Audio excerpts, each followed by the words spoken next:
Gold வருஷம் வருஷம் increase ஆகின்னு தான் இருக்கும். ஆனால் நீங்கள் கோல்டு இன்வெஸ்ட் பண்ணணும். ஏன்னா இருக்கிறதுலே கோல்டு சேஃபு.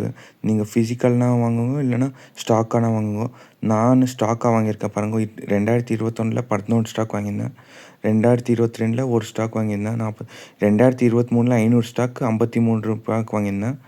இப்போது வருஷம் பாருங்கள், 2021, 22, 23 கூட ஒன்றும் இல்லை, 24 ஓரளவுக்கு ஏறிச்சு. 2024 25 ஆகஸ்ட் வரைக்கும் கூட பரவாயில்ல. ஆனால் ஆகஸ்ட்லேருந்து இப்போத்துக்கு யாருமே நினச்சி பார்க்காத அளவு ஏறிடுச்சு. நான் 30,000 போட்டிருந்தேன், இப்போ 60,000 ஆயிடுச்சு. அப்படியே டபுள் ஆயிருக்கு பாருங்க. கோல்டு கடன் கொடுக்குற கம்பெனி நான் 2023 4 வாங்கினேன். இப்போ அது அப்படியே 3 மடங்கு ஆயிடுச்சு. அதனாலேருந்து ஸ்டாக்குங்களை டைமிங்கு, அப்புறமா எந்த கம்பெனியில் இன்வெஸ்ட் பண்ணுறீங்கன்னு முக்கியம். நான் இது பாருங்கள், 23 20 வாங்கியிருந்தேன். இப்போ அது அப்படியே லாஸில் இருக்குது. அதனாலேருந்து பார்த்து இன்வெஸ்ட் பண்ணுங்க. இதில் சேஃபஸ்ட் இன்வெஸ்ட்மெண்ட் வந்து கோல்டு தான். நீங்கள் கோல்டில் மாதம் உங்கள் பாட்டுக்கு போட்டுன்னு போங்க. கோல்டு ஜாஸ்தினா ஆகட்டும், கம்மினா ஆகட்டும்.